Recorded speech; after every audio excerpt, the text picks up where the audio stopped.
Eto guys, another budget tablet na naman ang marirecommend ko sa inyo from Redmi. Talagang ito yung perfect sa mga students or sa mga working na gustong magkaroon ng tablet pero on a budget. And ito guys, ilang araw ko na rin gamit to. Kaya ngayon gusto kong i-share sa inyo kung anong experience ko sa tablet na to. Yo, what's up guys? I'm Reldy Guzman. Welcome back again to my YouTube channel. So, na-miss ko kayo. Pasensya lang, medyo naging busy kasi ako itong nakakaraan. So, ngayon lang ulit tayo may review video. And ngayon kasi back to school na naman, no? And ang dami nagre-request sa akin na estudyante, Kuya, ano ba yung sulit na tablet ngayon? And actually kasi meron nirabas ngayon si Xiaomi Redmi. Itong si Redmi Pad 2 4G. So, alam ko ang predecessor nito guys is yung Redmi Pad ata or Redmi Pad SE. Correct me if I'm wrong. Pero itong maganda dito guys is meron na siyang 4G connectivity. And ang presyo lang niya guys around 10,000. Actually, mas mura pa dito online. So ngayon, gamit ko na siya actually. Na-unbox ko na sa sobrang excited ko sa tablet na to. Ito siya guys. Oh. Ang ganda ng display niya. And una ko napansin. So ngayon, ang tanong, ito nga ba yung sulit na tablet ngayon? Around 10,000 pesos. So kung natin pataglit pa guys, tara, umpisa na natin.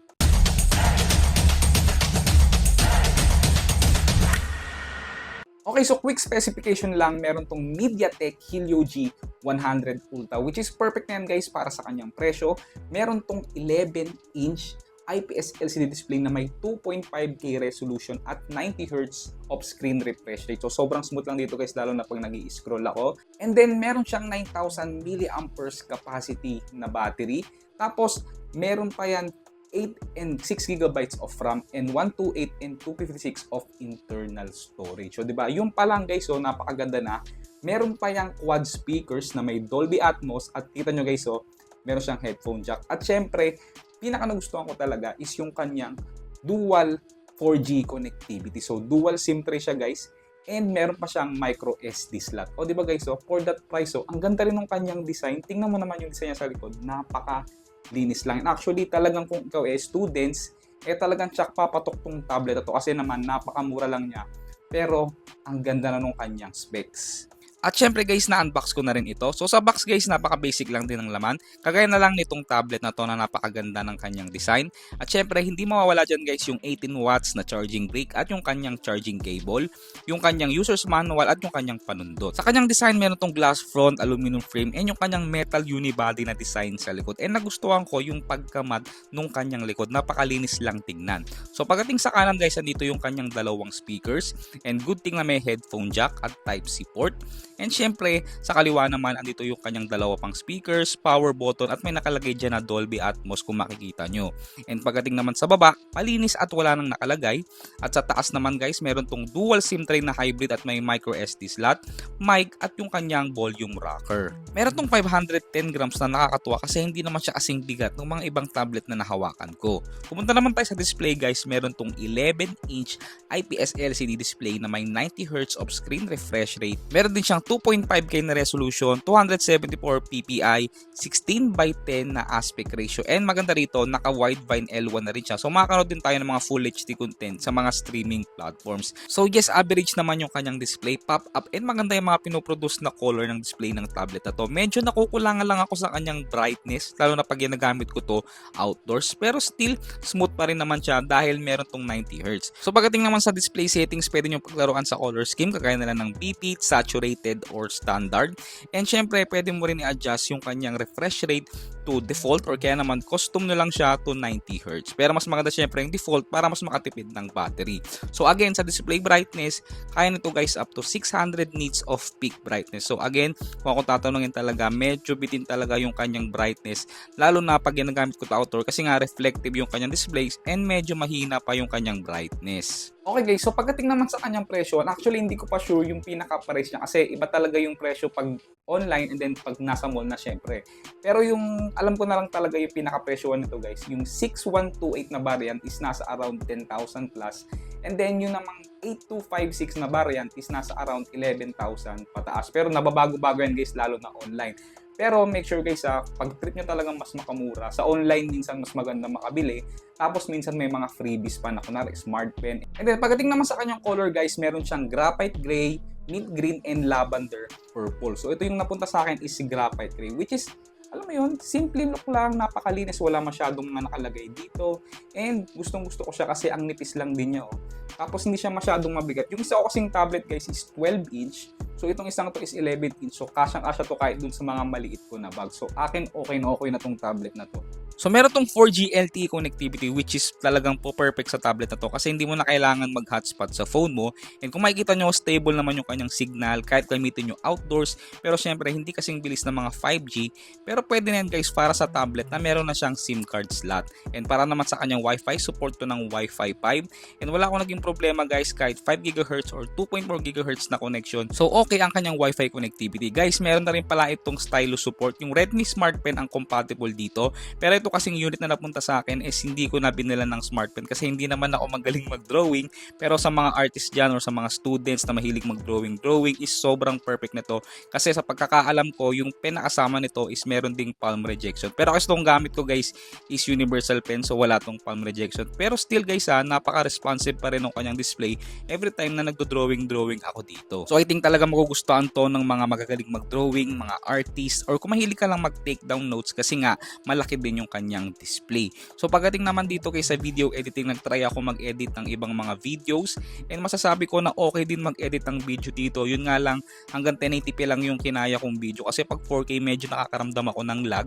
So pwedeng mag-download or mag-edit ng videos dito. Yun nga lang pag nag-export na ako guys is medyo mabagal. Chipset naman ito guys, meron itong MediaTek Helio G100 Ultra, octa-core up to 2.2 GHz. Ang kanyang GPU is Mali G57MC2, 6 and 8 GB of RAM, 128 and 256 of internal storage na UFS 2.2 na, Android 15, and this is powered by Xiaomi HyperOS 2.0. So sa gaming naman guys, ito naman yung kanyang graphics settings sa Call of Duty Mobile, medium graphics and high frame rate. So kayang-kaya naman ito at maganda rito, meron na rin siyang gyroscope. And kung mahilig talaga kayo sa mga shooting games kagaya nitong Call of Duty Mobile is may enjoy nyong maglaro dito. Smooth naman siya, yun nga lang pagkatagalan medyo nakakaramdam ako ng konting lag lang. Konti lang naman guys pero hindi naman ganun ka-noticeable. And pagdating naman sa Mobile Legends, ito naman yung kanyang settings. And lalo na tong larong to guys, talagang yakang-yaka lang na itong larong to. And kahit nga yung ibang mga mas mura pang tablet dito is kayang-kayang Mobile Legends. So dito, na-enjoy ko rin dito maglaro ng ML and wala akong nararamdaman dito na frame drops or kahit anong lag. So kung ako ang tatanungin guys, itong tablet na to is okay siya for casual gaming. Halos lahat naman ng games is kaya niya.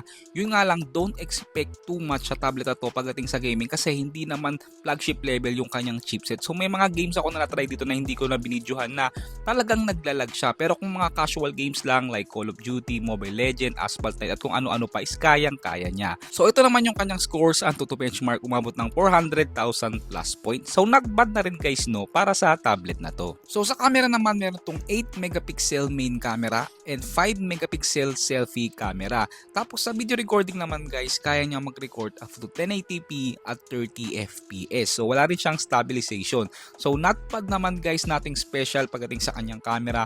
I think perfect na to pag for example magti-take ka ng mga quick documents or what.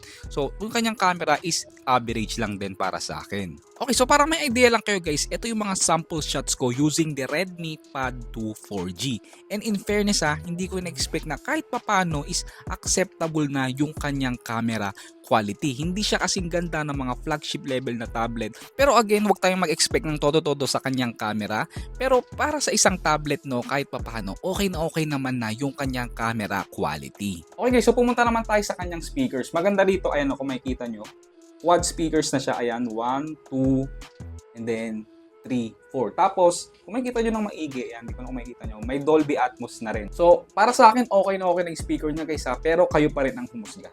Ngayong 2025 na at may release na naman na panibago which is ang Redmi Note 14 series, ang tanong is sulit pa bang bumili ng mga Redmi phones ngayong 2025? Yo, what's up guys? I'm Real de Guzman. Welcome back again to my YouTube channel. And kung makikita nyo guys, meron na okay, kung ako ang tatanungin guys okay yung kanyang speaker. Buong buo. Actually, pag nanonood ako dito ng mga movies, hindi ko na kailangan mag-headset kasi yung speaker pa lang niya is buong buo na. So, ang sarap dito manood ng mga movies, makinig ng music. Again, kahit hindi mo na i-connect sa Bluetooth, perfect. Ang ganda ng kanyang quad speakers. So kung ikaw naman yung tipo guys ng hindi heavy user, may enjoy mo rin ito. Like for example, mahilig ka magbasa ng article online, magbasa-basa ng mga books online, manood ng mga YouTube, mag-scroll sa iba't ibang klase ng social media, web browsing, or kung ano pa man.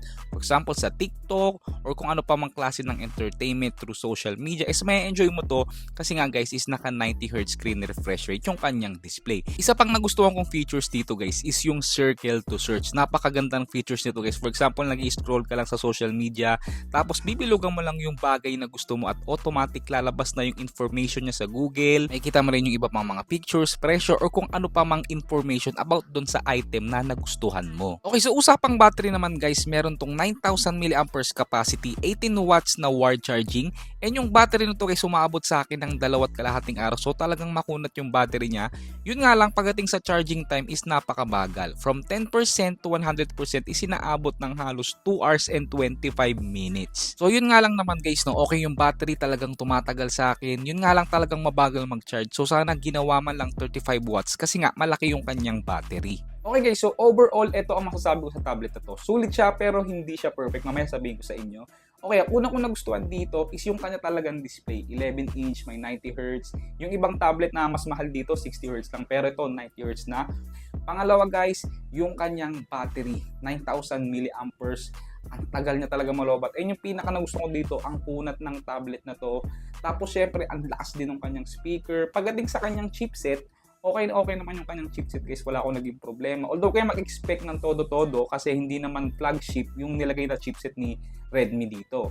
And siguro guys, yung hindi ko lang nagustuhan talaga dito, yung ito kasi unit na napunta sa akin is 6128. Wala akong makitang split screen or floating window. Actually, kinalikot ko na lahat, di ba? Pag ginaganyan mo ang mga tablet, alam mo yan, meron yung split screen pag ginanyan. So, wala talaga siyang lumalabas na kahit anong split screen or floating window. Ewan ko kung sa unit ko lang to, kasi ayun naman talaga yung purpose ng tablet, multitasking. So, bakit wala silang nilagay dito na split screen or floating window? Siguro sana sa mga susunod na update, magkaroon na to ng mga ganong multitasking features. At ayun lang guys, no, maraming salamat sa inyong lahat. At kung meron pa kayong gusto nyong i-review ako na smartphone, tablet, gadget, or kahit ano pa man yan, comment down below lang. At syempre, kung nagustuhan mo itong video na to, give it a thumbs up. At syempre, wag mong kakalimutan mag-subscribe.